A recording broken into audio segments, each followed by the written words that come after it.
My name is Michael Johnson, and I'm a middle school boy. I come from a single-parent family, but I don't really know the reason behind it. I think it had something to do with my dad finding another woman or something like that. So, my parents got divorced when I was in elementary school. My parents used to fight all the time since I was young, and it always scared me. My mom cried countless times, begging my dad to stop his affairs, but I don't think he ever felt any remorse. It seemed like my mom finally realized that nothing she said would make a difference, and she decided to get a divorce. After that, our financial struggles just got worse. Even though my dad did visit me after the divorce, he never paid any child support to my mom. I had no idea about this, so I always wondered why we were so poor. I thought things might have been a bit better if we received some child support, but it seemed like my mom had given up on that idea. It was a struggle to have 3 meals a day. I brought only a slice of bread to lunch for school. That's why some people called me poor. So, no matter what anyone said, I had to put up with insufficient lunch. For breakfast, I would just have plain toast, and my drink would be just water. Dinner was just a fried egg with soup, which is tough for a growing boy like me. I was always hungry because of this. My mom did try to make homemade sweets, but to be honest, they weren't very tasty. They were just fried bread crusts or something like a pancake but without sugar, and since my mom was never good at cooking, they didn't taste very good.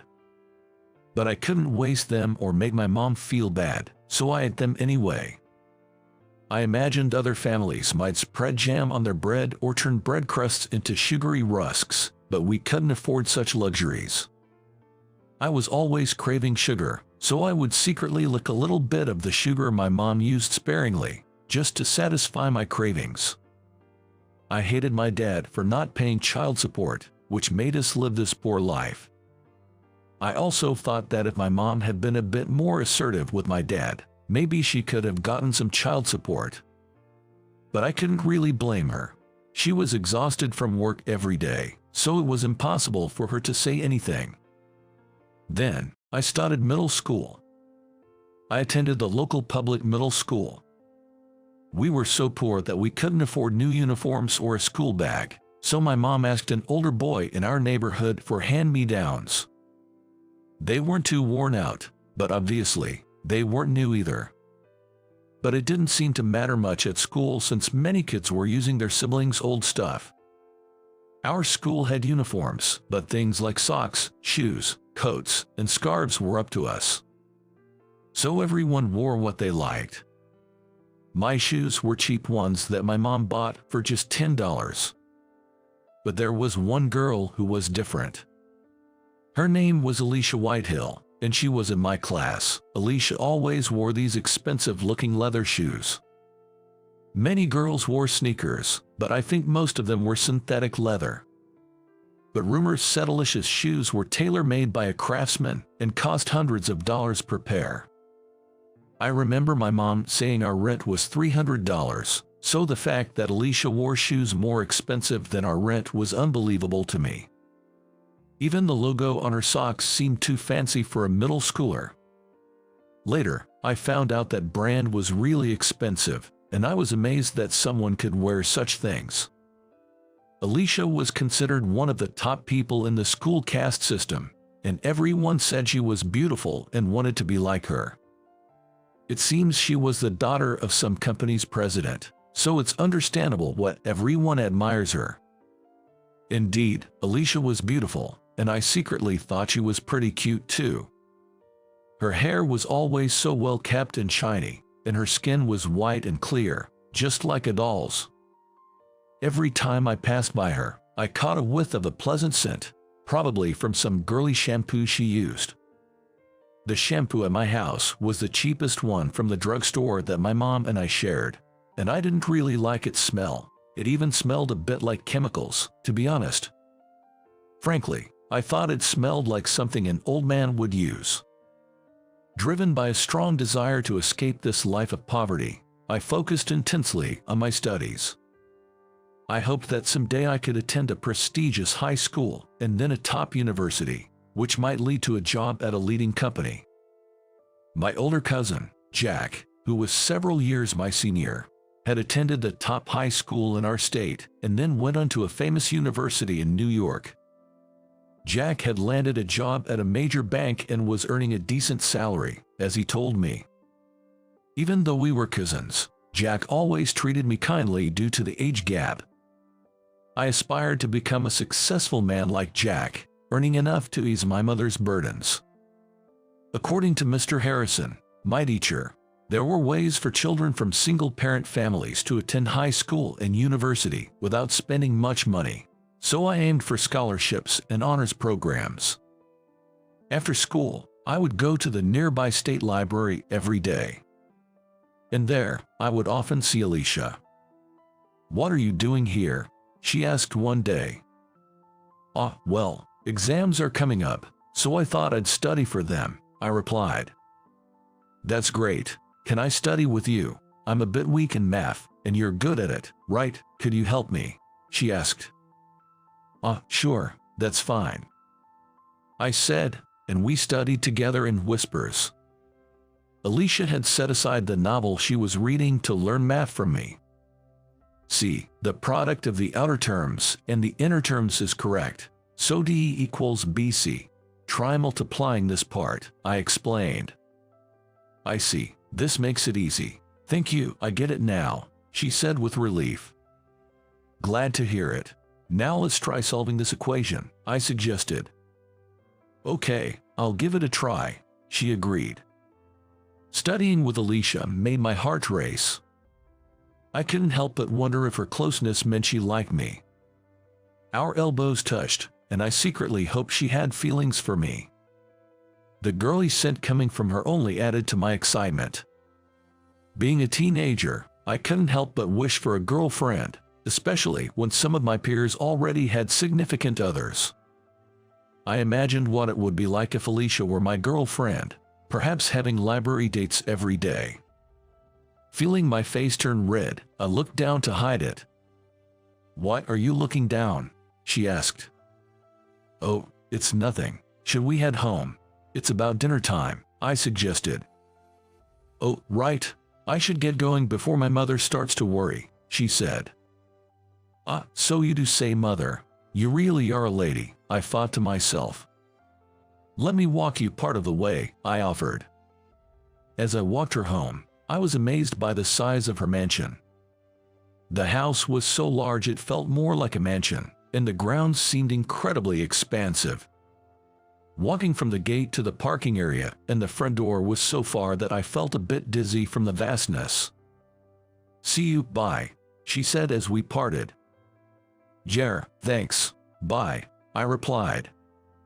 And then, to my surprise, Alicia asked me to be her boyfriend. It seems she was attracted to my good grades and intelligence. It's a bit embarrassing to say this about myself, but I guess I'm fairly good looking.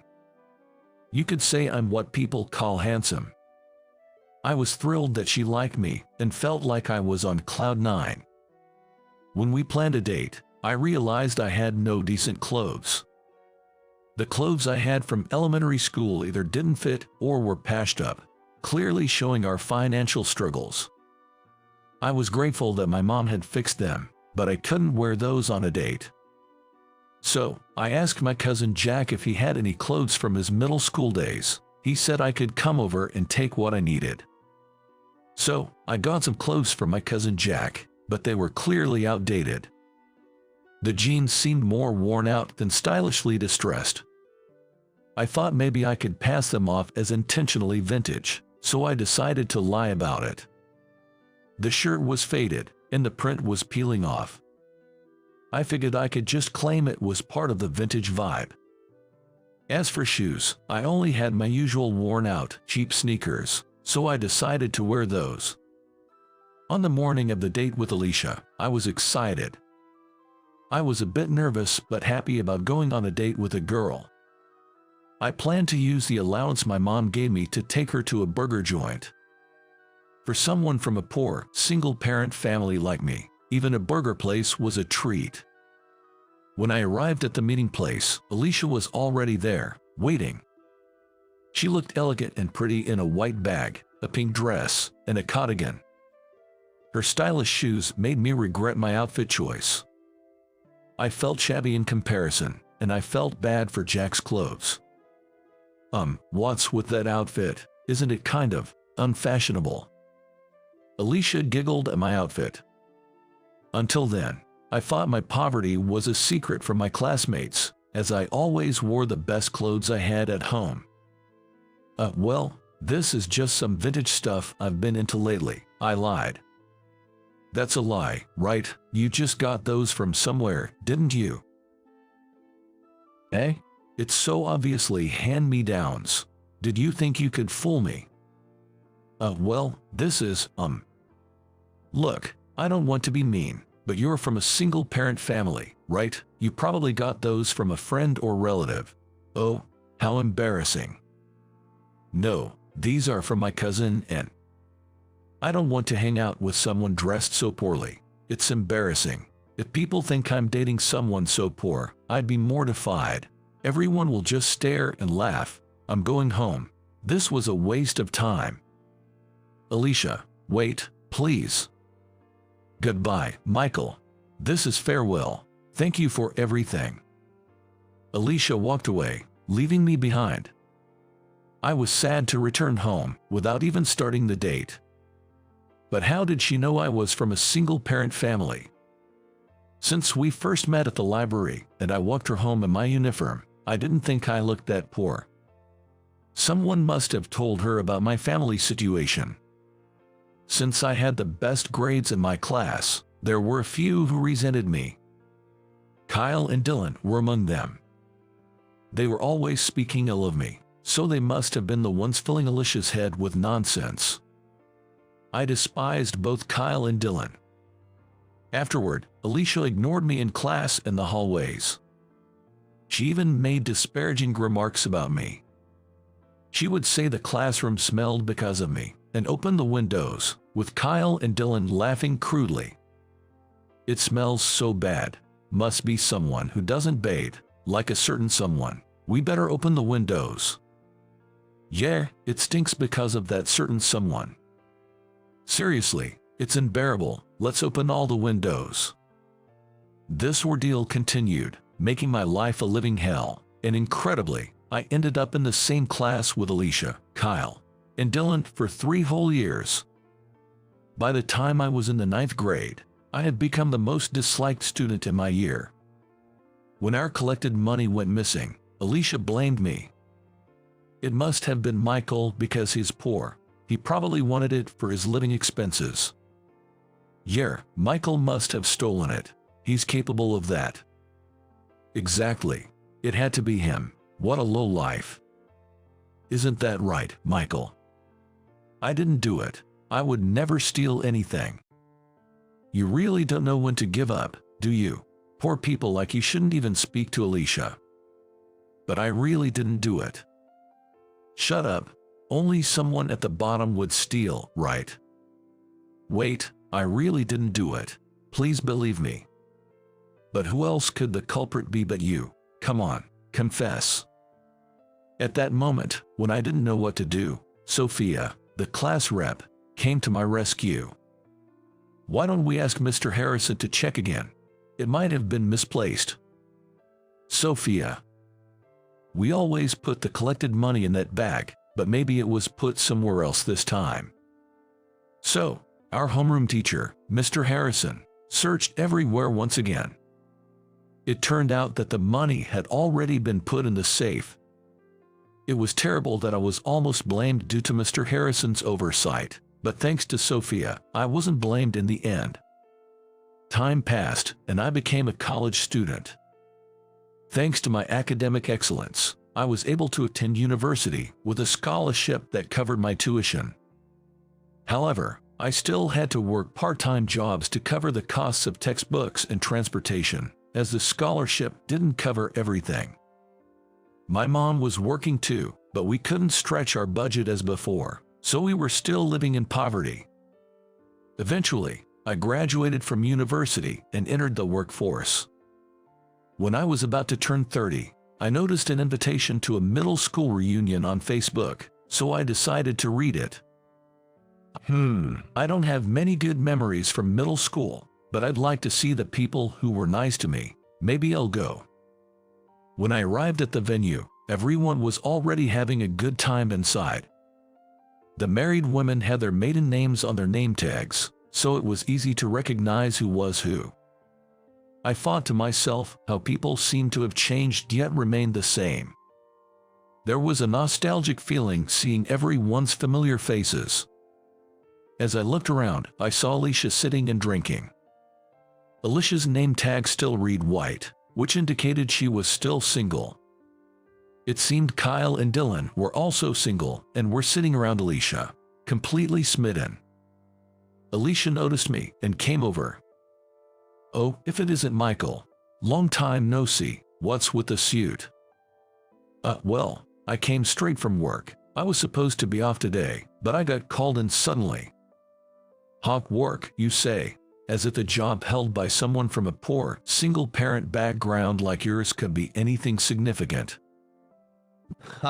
"Right, his family's poor, so that suit must be borrowed." "That's hilarious. A guy who can't even afford a decent suit is just the lowest of the low.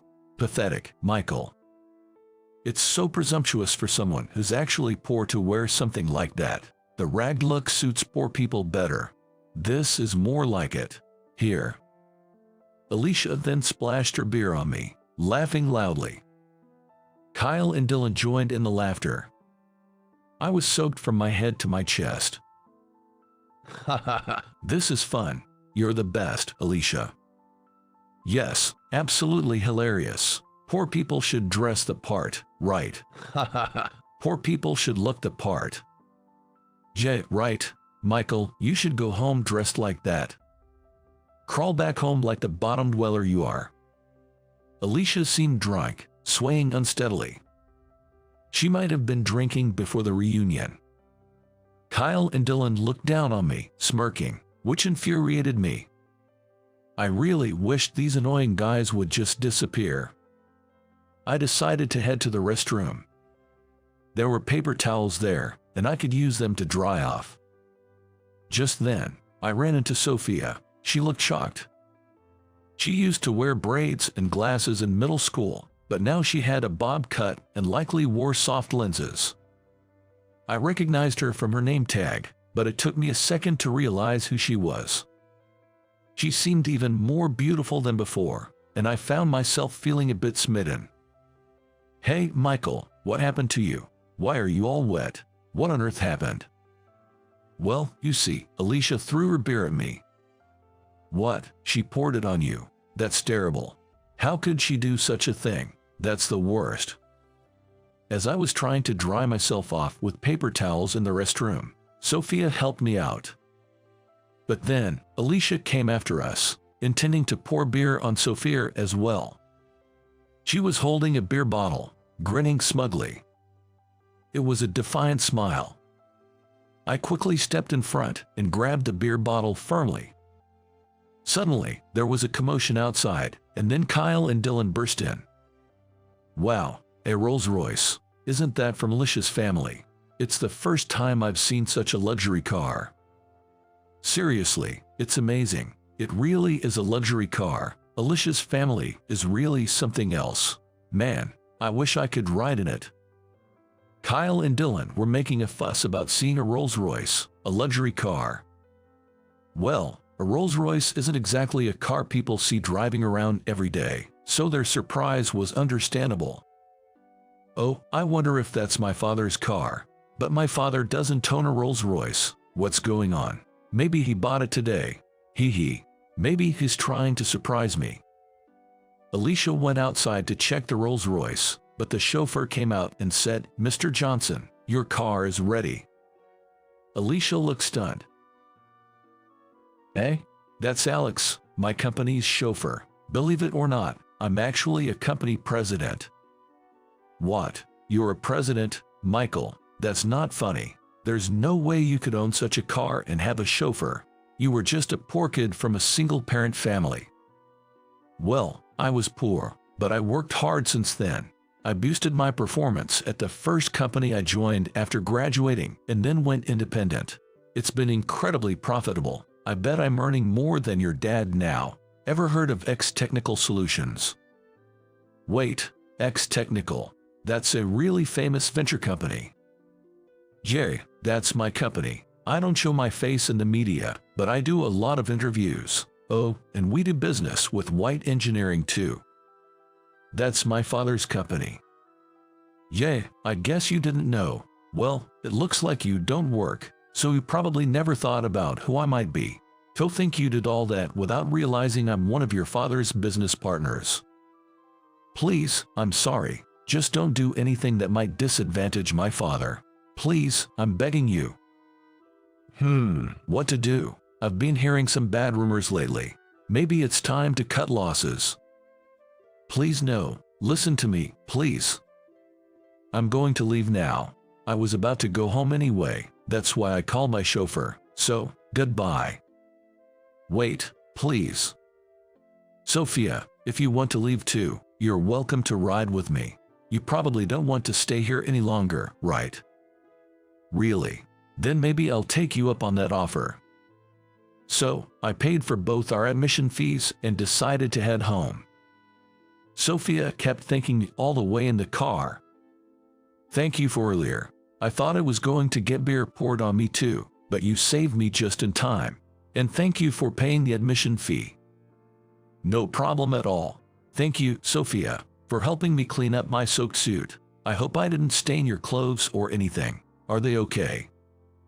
I'm fine. Nothing got dirty, and it's okay. My clothes aren't that expensive. A wash will do. But really, it's amazing that you can ride in such a car. You must have worked really hard, Michael. Well, it's a bit embarrassing to say it myself, but I did what I could. Being from a single-parent household, I was aware of the burden I placed on my mom, so I always wanted to make things easier for her. That's why I aimed for the top sales performance at the company I joined as a new grad. The incentive pay was good, and even though it felt wasteful to leave, I always wanted to start my own company. That's impressive. You've got real guts. I need to take a leaf out of your book. What are you doing now, Sophia? I'm a middle school teacher. I had today off because it's Saturday, but sometimes we have trips for extracurricular activities. I'm in charge of the tennis club at school even though I've never played tennis before. Really? That suits you, though. You always had the vibe of a serious, top student, so being a teacher is perfect for you. Do you think so? But being serious isn't enough. It's really stressful, and there are so many difficulties. But when I see my students, all that stress just disappears. It's bittersweet watching them graduate. But it's really nice when I randomly bump into them while shopping and see how much they've grown. Sophia had always been very serious and exactly the kind of person you'd expect to be a class rep in middle school. She was also in the student council, the epitome of diligence. It made perfect sense for her to become a teacher. But as Sophia said, being a teacher probably isn't just about being a virtuous saint. It's not a job for the unserious, though. After that, I kept thinking about Sophia. Maybe I really liked her. When I was in trouble with the beer incident, she was there trying her best to help me. The flutter I felt then must have been love, I realized. I had exchanged contact information with Sophia, so one day, I called her out. Since we both were off work, I invited her to have drinks together. We entered a slightly fancy bar, and Sophia and I enjoyed some drinks together. Sophia seemed to have a high tolerance for alcohol, as she could drink a lot without her face turning red. So, what did you want to talk about? You said you had something to discuss. That's why I came. Well, it's a bit odd to say this here, but would you go out with me? Since that time, I've been thinking about you non-stop. Remember when I was drenched in beer and you tried so hard to help me? I think I like you, Sophia. Is that so? I'm happy. I feel the same. Really? Sorry, I've actually liked you since middle school, but I was too shy to say anything and just kept quiet. I always thought you were cool because you were good at studies and very hardworking. Oh, and it's not because you're wealthy now. I genuinely admire your dedication to your work. I'm so glad you felt that way. I'm pretty happy too. And that's how we started dating. I think to myself how Sophia is such a hard worker and hasn't changed a bit from before. Her strong sense of justice makes me believe that if someone like her had been my teacher in middle school, those days would have been much more enjoyable. Sophia always praises me, which motivates me to work harder at my job, and I feel that she's there for me. I want to marry Sophia and build a happy family with her, providing her with a sense of security. That's why I'm striving to become a man worthy of her. When we both turned 30, I decided to propose to Sophia. I meticulously planned everything for Sophia's birthday in July. I had every detail of our date planned out, from the places we would visit to where we would dine. During the date, Sophia was so cheerful and lively, more like a young girl than the serious teacher she usually is. We then dined at a French restaurant with a beautiful night view, enjoying a course meal. Every dish was delicious, and it felt like a dream come true. The old me would have never imagined experiencing such luxury. But it was my determination to escape poverty through hard work and dedication that made this moment possible. When dessert was finished, I seized the moment to take out a ring.